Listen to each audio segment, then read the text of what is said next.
Some mornings, life feels like a snowstorm you didn't ask for. The kind that shows up, dumps 22 inches, and leaves you staring out the window, wondering why you didn't move back to the islands by now. But here's the thing about snow, and about life. Just because it's intimidating doesn't mean it waits for you to feel ready. If you want a path cleared so you can walk, drive, or even dance a little if you wanted to, you have to get out there and move it. If you wait too long, that snow gets heavy. Wait even longer, it turns to ice. And trust me, nobody wants to shovel ice. That's exactly how creativity works too. You can't go from, I want to clear this path, to the path magically being clear. You can't go from, I want to master this craft, to suddenly being a master. You can't go from, I want to be a full-time creative, to suddenly being a full-time creative. The work has to be done. You have to move. Anyone who wants to master a craft knows that feeling. The results you want might seem miles away from the skill you currently have today. There isn't a version of mastery where the work politely removes itself, and the artists who eventually stand on the clear path you look up to are rarely the ones who waited for perfect conditions. They're the ones who stepped outside, laughed a little at the size of the storm, and shoveled anyway. This is probably gonna be quick. I wanna do it pretty painterly and loose. I don't wanna focus in too much because I just realized that a lot of my paintings are very focused. Like I'm very locked in. I'm very locked in. I'm very like, you know, which is great. I love how they look, but I also wanna, get into doing painterly works as well. We're gonna do some painterly work today. Finished the sketch. I have my colors mixed there. Hopefully you can see it well. I paint with acrylics. I use other mediums, but acrylic is my go-to. Oils tend to be very, very expensive, which makes it even more intimidating and even more demanding and terrifying. So I've been pushing it off for months. I kept asking myself, what's wrong with sticking to acrylics? They're safe, they're comfortable, I love how they look, how they feel, how they dry. Why change? Why try anything new? I have my Gamsol in the other room, so I'm gonna go clean these brushes properly. But this is the progress so far. Hopefully this doesn't dry because I did put liquid in it, and I have my fan on. It won't dry, right? It's not acrylics. I know liquid makes it dry faster, but like, will it dry that fast? I don't know. We'll find out though. Bye, I'm gonna go eat. Echo, is liquid toxic? But the truth is, I am a creative. Is liquid? I like to try new things, new mediums, new surfaces, and if I want to try oils, and if I want to get better at them, how could I do that if I never use them? Liquid is a brand of painting medium that's generally considered non-toxic.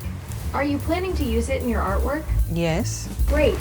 Liquid is generally considered safe for most artists, but it's always wise to use it in a well-ventilated area and follow the manufacturer's safety guidelines. Okay, thank you. The thing is, it smells so strong, so I'm always like, how is it not toxic? Like, there's no way, but I guess it's not. It's just a strong smelling thing. Let's see the magic of oil painting, because I absolutely took about an hour break. So we'll see if it's still wet. I did add the liquid, so I was kind of nervous. I would take too long and it'll come back dry. Not dry, but like not workable. So we'll see. I realized that I didn't do an underpainting. I didn't put a color on my canvas, which I usually always do. But that's okay. Mastery is a series of small repetitive motions. You scoop, lift, toss again and again and again. The distance between beginner and master will always look overwhelming from the starting point. But just like snow that sits too long becomes heavy, our creativity behaves the same way.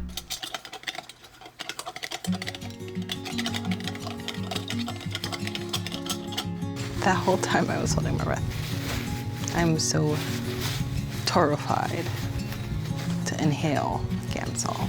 Clean brush check. It's kind of stained blue. The longer we wait to begin, the heavier the intimidation becomes. That's why the real work of an artist is not eliminating intimidation. It's learning how to move while it's still there. The creatives who grow are rarely the ones who feel the most ready. They're the ones who decide readiness isn't required. I would feel like I'm doing an okay job, and then I'll get to the part where I'm like, okay, let me just add some contrast in there before I completely feel like this painting is not going well. But I've taught myself to just keep going, because 100% of the time, not even 99% of the time, 100% of the time, the painting turns out absolutely beautiful. And I'm just there being hard on myself for no reason. So I've learned it's really all in my head. I don't know if you can see it, but eventually you will see it, how I'm seeing it, which is, this is good. This is really good. I'm very happy with it. Also, I am very new to oil paint. I'm not new to painting, but I'm new to oil paint. And when I have used it, it's acrylic and oil paint. It's never just oil paint. It's acrylic and oil paint, because acrylic is kind of like my crutch, because it's what I'm comfortable with. And it gets me to the point where I'm like, okay, let me just put a little bit of oil paint on there and say that I did oil painting. But today I wanted to challenge myself and do a full oil painting.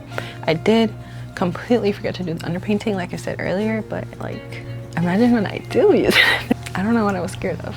And now it makes me want to paint people in oil paint, because this was nice. And I don't have to like be so close up, which I usually am. I'm usually like this, just all up in there, trying to make sure I get my lines right. I can erase it if I wanted to, which is pretty cool. I'm just gonna go clean my brushes, but you can admire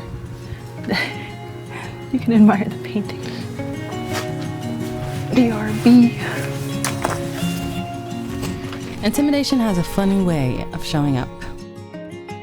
How can I learn if I never risk failing? So today I tried oils, and it was glorious.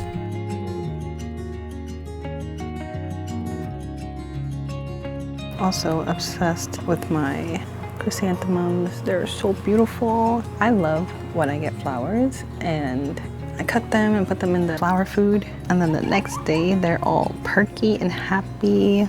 They look so pretty.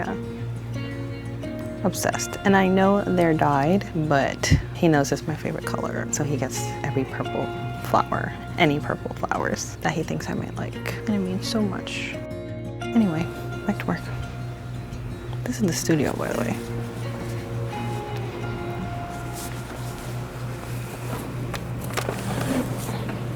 That's it.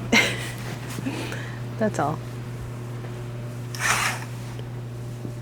Small, but mighty. I'm scared of fumes. I really do like oil painting. I really do like oil painting. That's so cool. I am into it. I am having a time. I have a great time with acrylic too, so don't think it's acrylic slander, and I'm not giving up on acrylics ever. But this is very relaxing.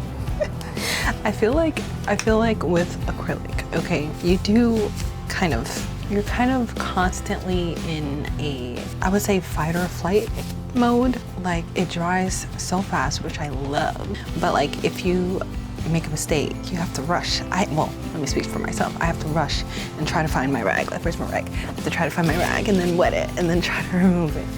And, you know, that part's kind of stressful. But like, it's the love of the game. It's the love of the game, okay? You want it to dry fast, it's gonna dry fast, okay? You can't complain that your medium dries fast when it's a medium that dries fast. Just like you can't complain when oil dries slow because it's a medium that dries slow.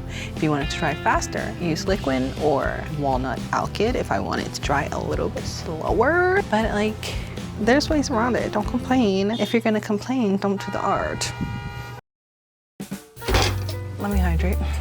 Show up anyway. Make the awkward sketch. Make the clumsy painting. There's underbelly. I want to make attempts even if it doesn't quite work yet. What are we doing? And slowly, something shifts. The mountain that once felt impossible starts to look like a series of manageable steps. Oh my God, so your hands understand the tools better. Your eye sharpens. Your rhythm improves. Your confidence stops coming from talent and starts coming from evidence. Evidence that you can face the intimidating thing and overcome it. That's the quiet secret of mastering a craft. You don't conquer intimidation by waiting for courage to arrive. You conquer it by working while intimidated, by creating while uncertain, by showing up so many times that the thing that once scared you becomes light work. Before you know it, the mountain doesn't feel so big anymore. Every challenge you face and every step you take offers you another rep towards mastery.